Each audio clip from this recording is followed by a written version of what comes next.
Well, this is going to be episode 2 of the budget kiln build. We're going to build the door today and maybe get some of the wiring done. I thought it was going to be horrible on the wiring until I realized that all the wires are numbered to the spots that they go, so that's going to be a ton easier. So let's get on with it.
All right, let's lean it back toward us this way.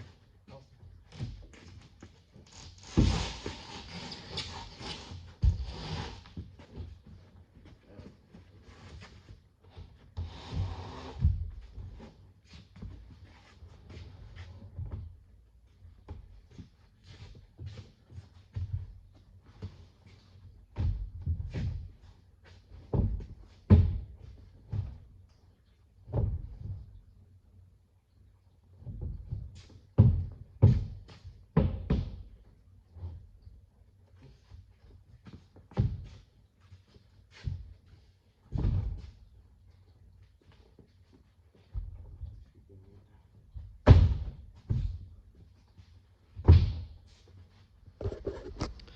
We got the door mounted and hinged up there.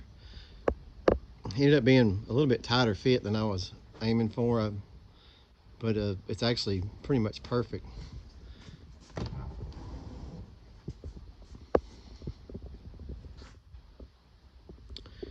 So that should work. Now when you get that insulated and sheeted on the inside, then I'll worry about putting the trim around the inside with the seals. So that should be good.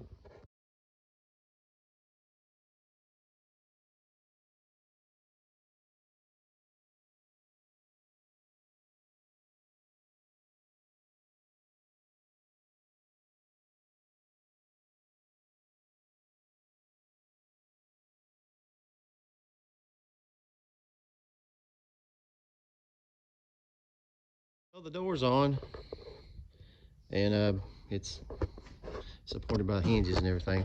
We got our toggle clamps here. This is how we want to shut it up. It actually fit really nice. Snap that one closed. Snap that one closed. It's pretty well sealed up. The wiring part, and it's actually pretty straightforward. The wiring diagram that they send is kind of don't really mean much of nothing. But actually all of them, if you can look there, see the 10s, 11s, 13s, they're all numbered where they go. And the neutral had actually confused me because there's one neutral coming in and 2 sets going out. But if you look here in the middle, it's got like a small bus bar that connects the 2. So the neutral here is giving neutral here and here. And also we seen that there's a spare wire. Get it. Focus in there. Yeah, you can see it there.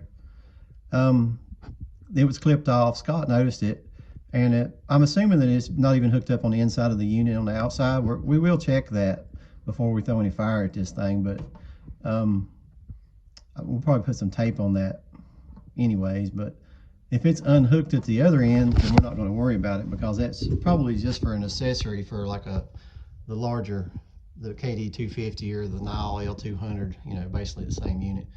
So that's it. That's the terminations. It was pretty straightforward. Quick little update there where I'd said that one wire was cut off inside. We opened it up and it's not hooked up in here, so all is well. It's pretty simple. Just go number to number on the hookups and you're good to go.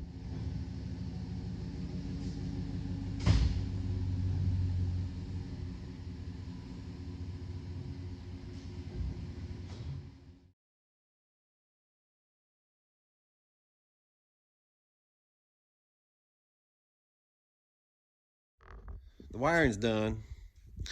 I got a dedicated circuit just for the kiln. This one, the kd150, requires just a 20 amp 120 outlet. So that was pretty simple. There was actually existing conduit. I just ran the dedicated circuit for it. I actually even pulled in a spare into the box, because when you're pulling in wire, you might as well pull in a spare. I've always done when I've done some electrical years ago. Anyways, I'm gonna start putting the insulation in. The Polypro. It's like a R7. That'll actually complete somewhere in the neighborhood of around R22, 23 for the kiln. They recommend 30, but I want to go with that because it is in an indoor environment in this chamber area in this big building. So hopefully that is enough. If not, I can always add more, either to the inside or outside. So let's get on with it.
Nice and shiny in there.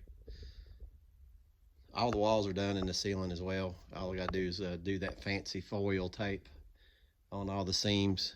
Great steps up some of the corners before I do that, of course. But that's all the inside, minus doing the facing of the door. I'll probably end the video here. I'm gonna do a part 3, how I'm gonna do the tracks along the floor where my cart will go in and out, and how I'm going to do the baffles along the wall to separate where this is above and below, so it gets a maximum airflow through the stacks of lumber. So that'll be in part 3. Hopefully this has been helpful for anybody, and don't flame me too bad because I'm doing it on a budget, because it is a shoestring budget what I'm doing here.